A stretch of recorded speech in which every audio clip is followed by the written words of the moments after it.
still on? Is it still on? It is. You guys hear me? Okay, so I built an outdoor classroom at Catawba Ridge High School for my Eagle project. My name is Eric Finley. I'm in Troop 832. We're just down the road at Philadelphia United Methodist Church, just outside of Baxter. So I just wanted to kind of like run through the different steps and ideas and planning and our different work days that we had for the project. So my original idea is I go to Catawba Ridge, so I saw our courtyard space was more of a lunch space. It had lunch tables and stuff in it. So I thought, I could make a space that's more geared towards learning, that's more accessible to the teachers. And so originally we had it outside the courtyard, and this was when Mr. Christopher was the principal at the school, so I was working with him on this project. And so we had it planned out, and we were pretty much ready to go. And then the principal changed to Mr. Wilson, and we kind of went back to the drawing board on some things, and we moved it inside the fencing of the courtyard for more security. And then we ended up, we got concrete donated by Leitner Construction, and we were able to build something that was a lot more permanent, and honestly I feel like it looks a lot better than the mulch and stuff would have looked. So we had to do custom benches. A friend of ours knows how to weld, so they made a jig, and so everything we had to paint, and we hung a sunshade, and we wanted to make it just like a classroom, but outside. The building process, so the first part was, this is where the construction company came in. They brought in their machines and dug it out 4 inches deep and laid all the forms for the concrete.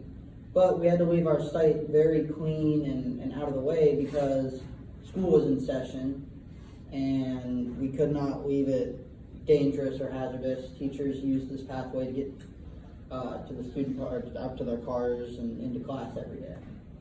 So our first work day, we had to form up the classroom.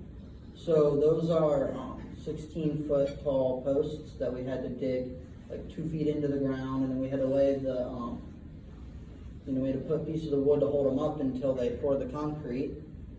And then the 2 closest to the sidewalk, we had to pour a little bit of Quikrete in there so that they would stay until concrete was poured. We had 7 scouts come out that day, 4 leaders, and then Kenny Smith, the vice president of operations at Leitner Construction, came out and helped us so that we did everything the way that their company would prep a space if they were actually building it with all of their people there. And then so the bottom picture is the concrete still wet.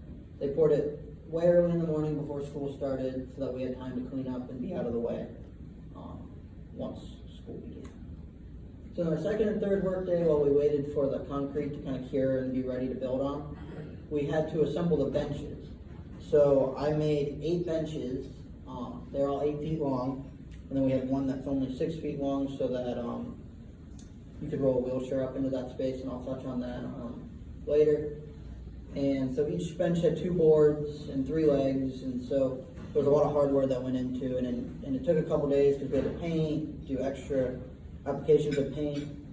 The original stain that I bought was really thin, so we ended up having to sand off some of the parts that kind of clumped together and made it uneven. We wanted it to look like these were professionally made benches. And then my dad and I also worked between the different work days with any additional coats of paint, sanding, assembly, because we can't have scouts at our house for 10 hours a day working like we would have hoped to. Our fourth work day was creating the classroom. So we went out and we placed the benches. We had it at an angle. This was something Mr. Wilson suggested to us, angling them so that all the students could see. And as you can see up here in the front, this bench has a space where you can roll up a wheelchair. And we wanted to make sure that the space between the benches, the aisle, was at least as wide as like an ADA doorway that the school would use for their classrooms anyways, so that it was easy and accessible to all students. We didn't want just certain students to be able to use it. We wanted all classes to use it. And then our drill that day that we rented ended up not being the right power we needed. We needed something that was plugged in. So we ended up having to, my dad and I came back, we rented a generator and brought one that we had from home that was powered to plug into the generator, because the battery powered one wasn't cutting it, and it ran out of battery before we even got one full bench really drilled out and ready to go. So it took a lot of work in between the work days to get it finalized. So these are just some numbers and extra notes I had. I started the process June 3rd of 2020. Didn't finish the project till June 13th of 2021. And with COVID and, you know, the principals changed, I had to work with different people. A whole multitude of things really made it take longer than I wanted to, but I think the time was really worth it for the product that we made. There was a total of 241 hours with everybody who came and worked combined. That's, you know, on par with a lot of other projects, and we were kind of lucky that not everything that we had every day required a whole force of people, so we were able to get, you know, a few people who all knew what they were doing, and it was a lot easier to manage that way. And then my dad and I also put in behind the scenes work. We had countless hardware store trips. We made 3D models. On the first slide, I made those all on the computer, and we even put in extra work days on our own to make sure it all got done. And so this is the final product that we put. This is as it stands today. We have a podium for teachers or students to present at. We have enough space for about 30 students to sit, which is, you know, about as big as any class size that we have right now anyways. And if students all squeeze together, they could probably fit more on there. We made sure that it has, you know, shade that's not going to fly away. It's all bolted onto the wood posts, and the posts on the corners might even be overkill, but we didn't want wind to knock something over. We wanted everything to be safe and permanent. And we made sure to slope the sunshade so that rain and water would run off of it. Do you guys have any questions? So did it get much use at the beginning of school? So I finished it. Advantage of it? Yeah, so I finished it over the summer. So I finished it end of my junior year. I'm a senior now. So when school came back into session, it was still pretty hot outside.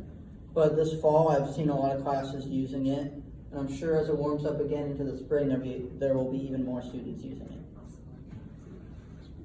Yes. What's next for you? So I'm 18, so I've aged out. So I'm probably going to begin the process to become an adult leader. And I'll probably hang around with my troop as well. Going to college or? Yeah. I plan on doing journalism in college, like sports broadcasting. I don't have any idea where I'm going yet, though. Early in the process. Well, thank you. On the benches, you got, in other words, the rear is higher than the front. Is that what you were? I know that the angle of the bench. Right. Anything else besides the angle to give people? They're all the same height, but they're angled in a way so that students can kind of sit between each other's heads and you can see through to the front. And when we had people out there, we tested it and had kids, you know, sit in front of each other, and everybody was pretty much able to see, as long as someone, you know, wasn't crazy tall. Is that a pole with like a podium or something? Yeah, it's actually like galvanized steel, like plumbing pipe, and so we used, you know, they make fittings, so the fitting, the gasket that goes in the ground screws right into the pipe, all the way up to another gasket that screws into the, or flask that screws into the top of the board. Like a music stand almost? Yeah, we wanted to build something like a music stand, Yeah. but something a little bit more permanent, so we put it together with steel plumbing. That's awesome. And for those who don't know, there's a lot of restrictions on when it's on school property, right? Yes. There's probably some extra complications to do it on school property as opposed to in a regular park somewhere. Right, every time we had a work day on a weekend or outside of school hours, we had to make sure that we had a way into the building, and we had to make sure that everybody who came from the company that poured concrete was signed in, if it was a school day, and we had to make sure they had space to get machinery down. But because that whole sidewalk is an emergency, like fire lane, it makes it makes it easy to get bigger machinery down there. Thank you for leaving the housing market. I think it'll be there for a while, so I'm happy about it. Well, I thank you guys for your time. and inviting me out.